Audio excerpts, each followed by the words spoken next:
Alhamdulillah ya. Bengi iki juga disiarkan langsung, Nduk. Ngono. Lumantar ya kuwi channel YouTube Astra Brata Media. Oh, ngono ya, Mak. Ya. Dadi iki sing mirsani ora mung kang mapan ana ing lokasi, iya. Nanging uga dipirsani. Heeh.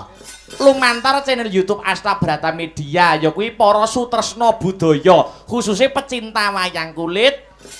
Khususnya meneh sing selalu setia mengikuti channel YouTube awake dhewe ya kuwi Astra Brata Media. Oh ngono ya Mak. Iya, alhamdulillah. Wah, bombong kawuran bungah kok, Nduk. Heeh. Bisa sowan ana ing laladan masyarakat Dimong ana ing Madiun. Heeh. Pancene siji desa mawa cara maknane. Penonton wayang kuwi tiap daerah kuwi kelangenane utawa selirane siji-siji, selirane utawa pekeremane kuwi dhewe-dhewe. Oh, ngono. Penonton Nganjuk wis beda karo penonton Kediri hawane. Ya. Beda meneh karo Tulungagung, beda meneh kaya bengi iki ning Madiun. Pinter-pintere awake dhewe menjadi pelaku seni dalam menyuguhkan kemasan wayang kulit no. Oh, ngono ya, Mak. Iya, iya ngestokke dawuh. Iki uga pagelaran malam hari ini, uga disupport. Iya. Disupport ya kuwi setunggal. Khususnya masyarakat Desa Dimong piyambak, nggih. Angka kalih nuwun inggih punika dipun sponsori rumah makan Garang Asem Ibu Lurah Dimong. Oh ngono. Iya, iya ya Mak iya. Angka 3 ya kuwi toko Basar Murah Dimong. Oh ngono. Angka 4 ya kuwi toko sembako Mbak Mimin Dimong. Sak banjure ya kuwi uga disponsori toko alat sepeda Butari. Uga ora lali dealer motor Janendra Motor. Wah iya, iya ya Mak. Uga klinik Wahyu Husada Kang Sarto pentol daging super Pakjo, pentole wong Madiun. Ngono ya Mak. Ya, alhamdulillah rabbil alamin. Dasare para pamirsa sutresna budaya khususnya ning Desa Dimong kene wis ngrumangsani kok, Nduk. Ning kene iki agamane kecekel ning budayane ya ora ditinggal. Oh ngono. Pedoman warga masyarakat ingkang mapan ana ing Desa Dimong wis menjadi prinsip dan rumus. Iya, kepiye? Dengan agama hidup akan terarah, dengan ilmu hidup akan mudah, dengan seni dan budaya hidup akan terasa lebih indah. Wo ngono ya Mak. Dadi iki intine adicara bersih desa utawa sedekah bumi kang minangka dadi tradisi utawa adat istiadate warga Desa Dimong. Kuwi jane ya perintahe agama, intine siji ya kuwi sedekahan. Siji sedekahan. Ya. Angka 2 ya kuwi nyambung tali silaturahmi, Siji sedekahan, 2 nyambung tali silaturahmi. Lan angka 3 ya kuwi dana rasa nyenengke marang kabeh para warga masyarakat. Alhamdulillahirabbil alamin. Kene agamane ora ditinggal ning budayane tetep digondheli kenceng. Mula sadurunge ya kuwi ngaturke tetembangan kang maneka warna. Lan uga ngaturi Mas Mio. Iya. Mas Mio uga sing dadi lelantaran utawa jembatan. Iya. Awake dhewe sak kanca Astra Brata bisa sowan ana ing kene ngaturke panuwun. Sadurunge ngaturke tetembangan maneka warna. Luwih dhisik iki uga ana pamundhut lagu yang bernapaskan dengan agama. Apa kuwi? Pepeling didhisikne, Nduk. Pepeling. Ya, kanggo ngelingke karo agamane. Oh, ngono ya, Mak. Iya, ngestokke dawuh. Nganggo bawa dibawani luwih dhisik, Nduk. Wah iya. Iya ya, Mak, ya ngestokke dawuh. larase slendro paya. Monggo Mas Heru linanta kula aturi bawa pepeling rukun Islam kagem mukadimah salam pambuka wonten ing sisen limbukan menika. Wo ngono. Heeh. Sumangga Mas Heru. Heeh. Rukun Islam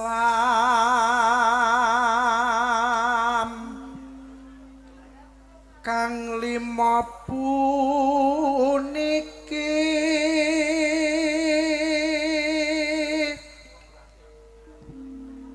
katindakna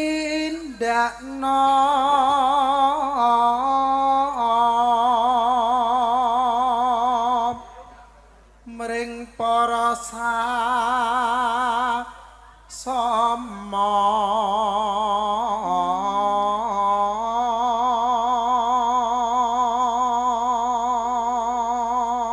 tembang menika nggih kula kintunaken dumateng sedaya panitia bersih desa.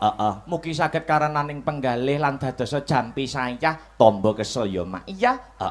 Monggo dilanjut Mas Her. Aja padha ditinggalke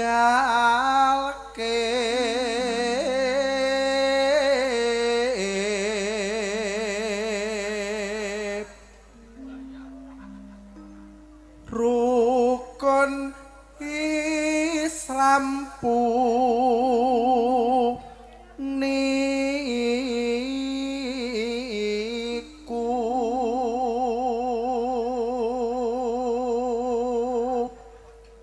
sahadate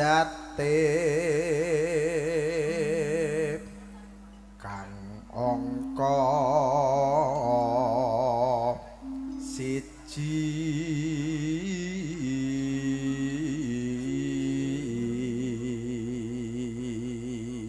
mau sore uga wis diwiwiti ya kuwi wayang pakliran padat.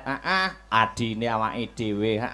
Putrane Mas Mio. Iya, wayangane calone apik, calone bregas. Iya.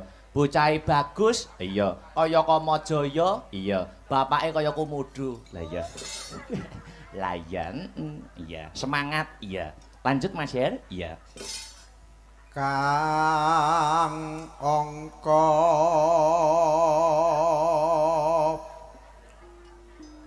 loro solat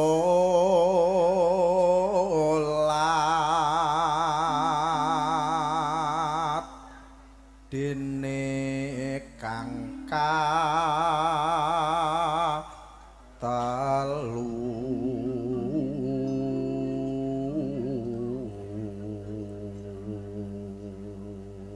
uga salam-salam kanggo para penggemar ya kuwi channel YouTube Asta Brata Media sing ana ing luar negeri. Iya, saka Hong Kong, saka Taiwan lan saka negara liyane akeh banget. Iya, salam mugi-mugi pagelaran Darul sakmangke saged damel kanca lek-lekan. Iya, kanca melekan. Kopine diler, klethikane disiapne. Lah iya, monggo lanjut. Ramadan nindake poso papat zakat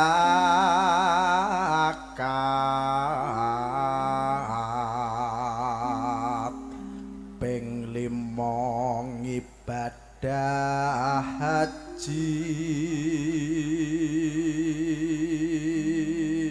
menawi rukun Islami sampun ditindakaken sedaya tegesipun rukun Islamipun kados pundi Mas Heru? Rukun Islam sampurna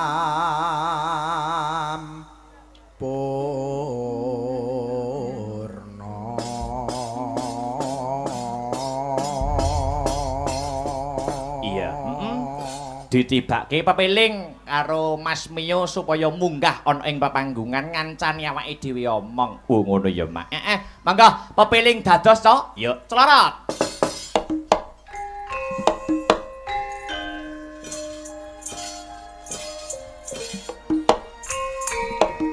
Yo.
duhur lan asar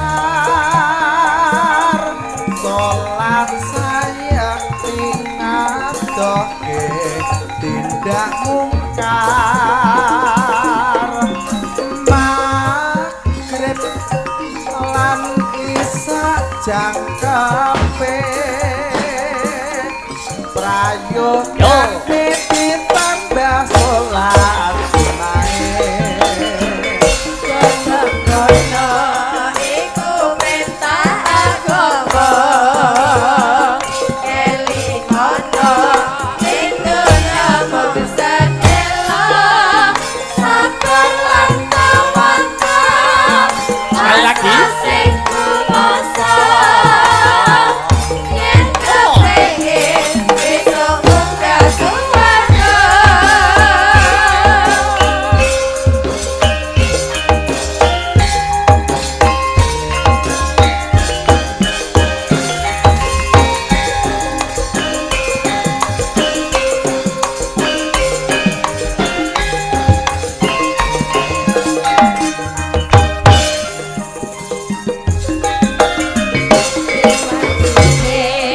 Tansah dielingke wis pancene padha nindakake asal wis menanjak wayahe sembahyang ngatasi wajib dawuhe pangeran salat dadi jagae agama ikang waktu kudu tansah dijaga kanthi istiqomah lan setumaningan luwih sampurna yen berjamaah. subuh duhur lan asar salat sayang tingadoke tindak mungkar magrib lan isa jangkepe prayogane ditambah salat sunahe Kono iku perintah agama elingono ing donya bangsa ela sabar lan tawakal masa sing kuwasa yen kepengin besok munggah swarga.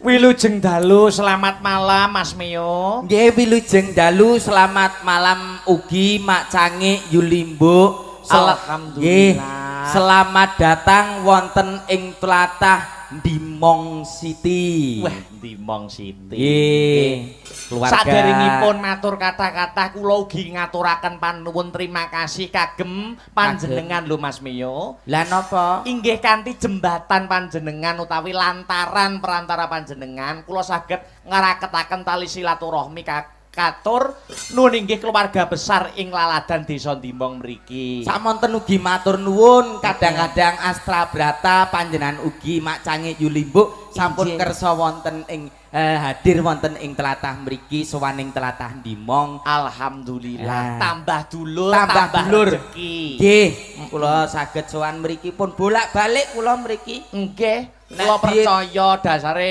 arepa dalange sapa wae Nggih. sing ngisi limbukan ning tlatah Dimong ki mesti sampean. Nah, sing kena disambati ya ora aku tok kok. Yo Lah, ora dagelan sing kena dibayari nggo beras ki ya mung aku. Oh ngono ya Mas. Nggih. Pek borongan sak sound sisteme lho. Nggih. Luar biasa. Nggih alhamdulillah ndereke panjenengan kasuwun ndereke Asta Brata wedal dalu punika lumantar Mas RT. Nggih. Rawuh wekdal dalu punika Mbah Lurah niku wajan sembodo Pak matur sembah Sujarwo. Pak Lurah Pak Sujarwo. Bang Jarwo. Iya, Bang Jarwo. Ya. Bang Jarwo itu Heeh. Purnawirawan. Oh, Bang Jarwo. Purnawirawan Polri. Oh, Ah. Pak Kepala Desa. Pak Kepala Desa Purnawirawan Polri dulu jabatannya pun Satlantas Polres Madiun. Wah, luar Juga biasa. ditresnani kali sedaya masyarakat Dimong nitik sudah 2 periode wekdal dalu punika mugi-mugi ingkang ketiga saged kasembadan. Amin ya robbal alamin. Aku nerokne swarane Jarwo iso watuk dhewe. Lah wis Jarwo sapa? Sing teng TV nika. Oh sanes nika to? Beda iki Oh, Jarwo beda. Kepala Desa. Oh nggih, piyantunipun gagah pideksa gedhe dhuwur. Aku nek ngadep panjenenganipun iso ndangak. Sumbut ya Mas. Rabbal baraya astaghfirullah minal khataya Rabbi sigani ilman nafi'ah wa sigani amalan sholihah astaghfirullah Rabbal baraya astaghfirullah minal khataya Rabbi zidni ilman nafi'ah wa zidni amalan sholihah.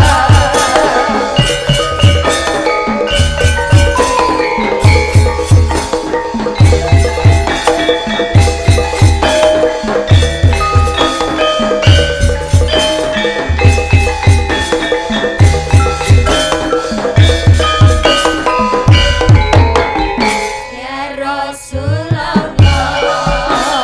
salamun alaik ya Rabbi asyaf Ahmad ayati rotal alamin ya uhailatu dibakarami ya uhailatu dibakarami ngawiti ingsun nglarasi iran kelawan puji marang pangeran kang paring rahmat lan kenikmatan rina wengine tanpa petungan rina wengine tanpa petungan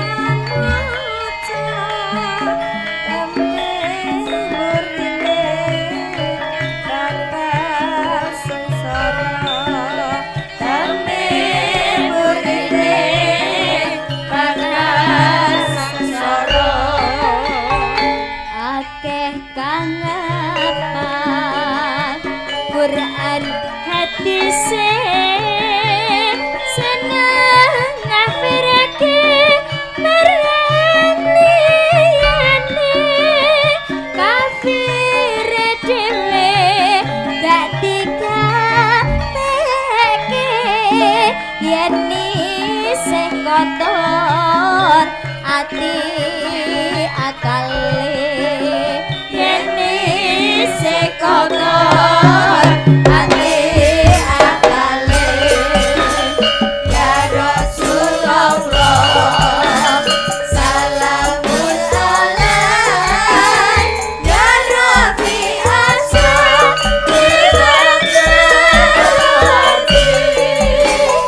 Ahmad ayati rotal alamin ya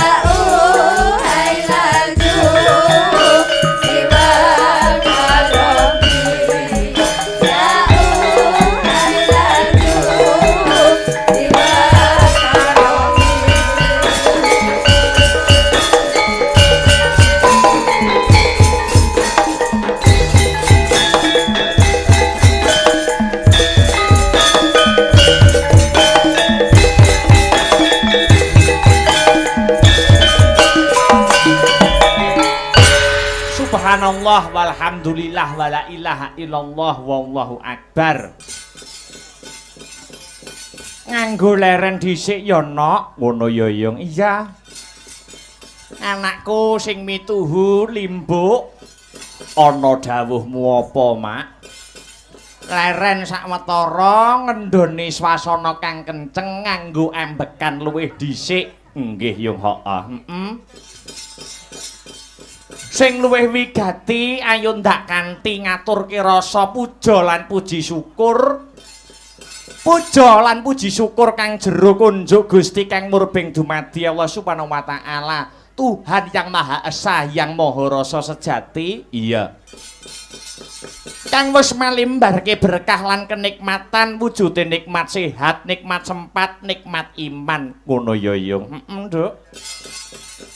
Mokal tanpa nikmating pangeran, aku karo kowe anakku bisa manunggalan tetunggalan ing bengi iki. Wah, iya ya, Yung, iya. Banjur aku karo Biyung bengi iki sowan ana ngendi lan dalam rangkaian adicara apa, Mak? Iki ngene, Nduk, piye?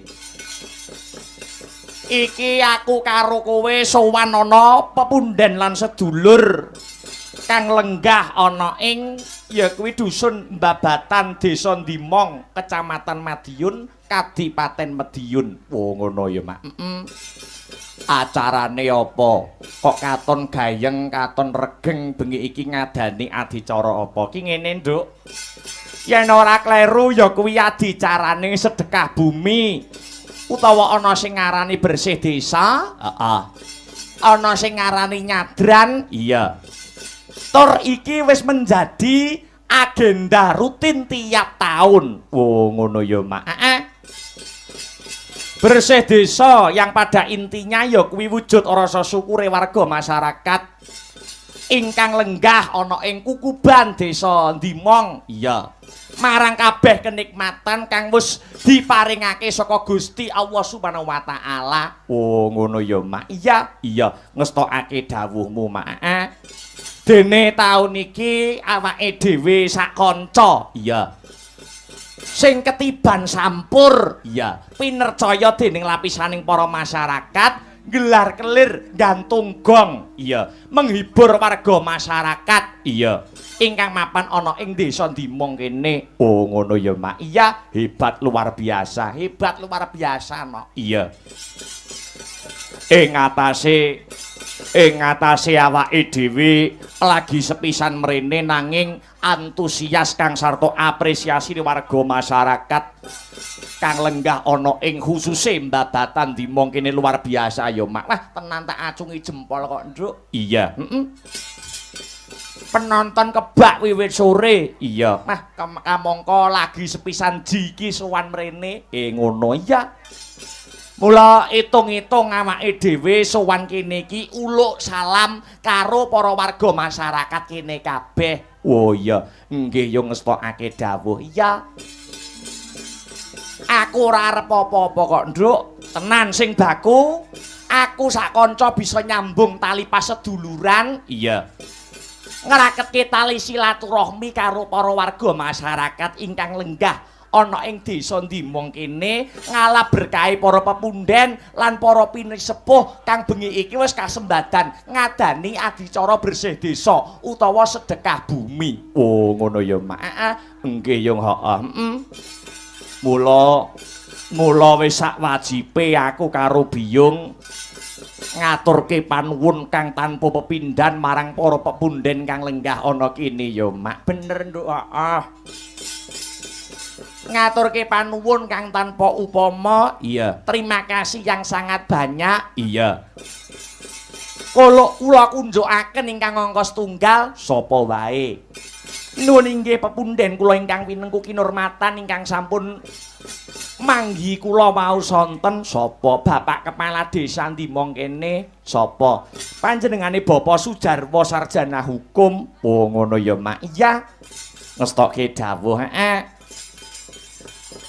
Ingkang sarta Bapak kami tuwa ingkang lenggah ana ing Mbabatan. Iya. Pak Junaryono. Iya. Ngaturke panuwun. lan sedaya panitia bersih desa, panitia sedekah bumi, iya. Ingkang boten saged kula sebataken setunggal mbaka setunggal, iya. Ingkang sampun ikut andil mensukseskan lumadining adicara bengi iki, Nduk. Ngono ya, Mak. Iya, Nduk. Wah, iya. Iya ya, Mak. Iya. Uga ora lali, Nduk. Piye? Ngunjukake matur nuwun, terima kasih yang sangat banyak. Iya.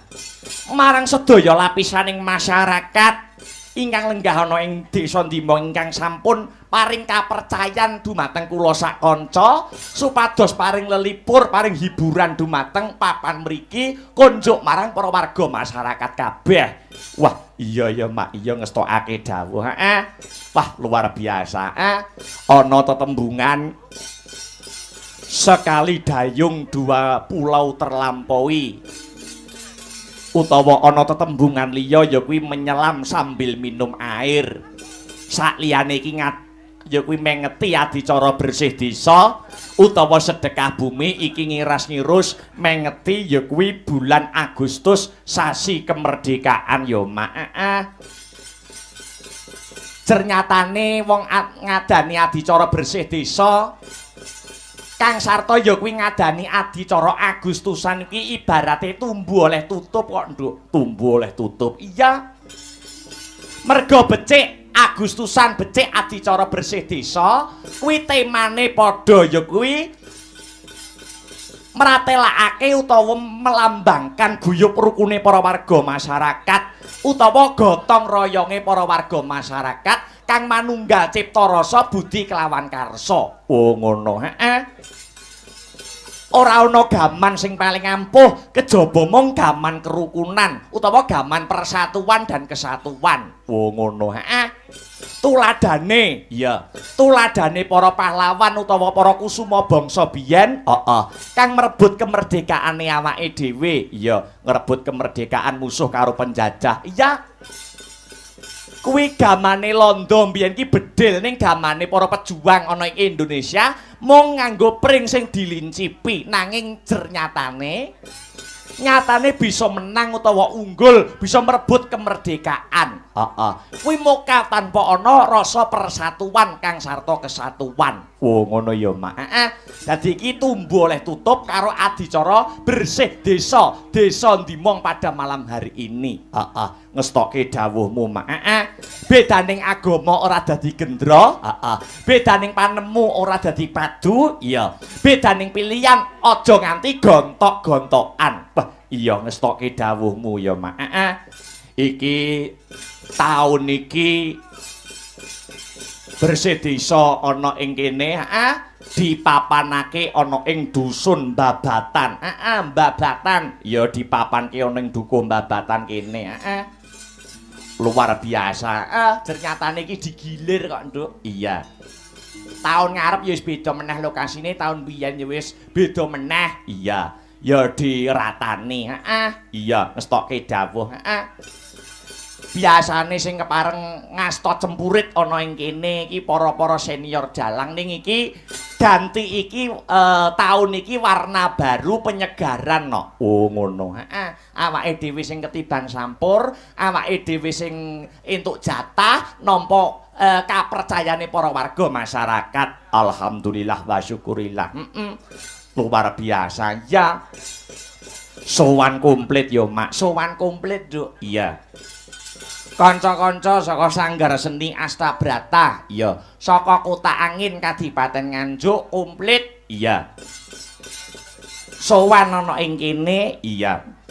Mbok menawa warga masyarakat ana ing Babatan, iya. Kapinujon dolan ana ing Nganjuk tak aturi mampir ana ngendi? Ana ing gubuke awake dhewe, iya. Ya kuwi ana ing Jalan Mastrit Gandung Kidul Kadipaten Nganjuk, Kota Angin, iya.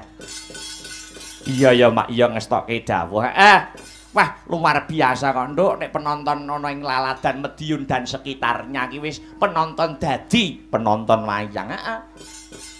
Mergo penonton saiki iki kaya-kaya wis ngerti akan situasi dan kondisi kok Nduk. Oh ngono. Dadi wong mirsani wayang, iya. Iki diperang dadi pirang-pirang bagian. Oh ngono. Iya. Eneng wong delok mayang wong kepengin nonton campur sarine. Iya. Eneng wong delok mayang gur pengen delok sindene. Iya. Kira-kira sindene ayu-ayu apa tuwek-tuwek. Lah iya. Iya ngestokke dawuh. Heeh, ning ya ora setitik. Ora setitik. Heeh, wong mirsani mayang iki sih gegem marang alur ceritane mayang. Wah, iya ya Mak, iya. Ngestokke dawuh. Mergo iki kabeh termasuk seni dan budayane awake dhewe. Iya, ngestokke dawuh. Alhamdulillah kembali ke benang merah. Biyo ngarep ndongake apa marang para warga masyarakat ingkang bengi iki wis kelakon ngadani adicara bersih desa. Dongaku ora mandeg, dongaku banyu mili kok, Nduk. Iya. Muga-muga sak rampunge ringgitan dan seluruh rangkaian adicara bersih desa, iya. Muga-muga desa kene dadi desa sing baldatun thayyibatun warapun ghafur, iya.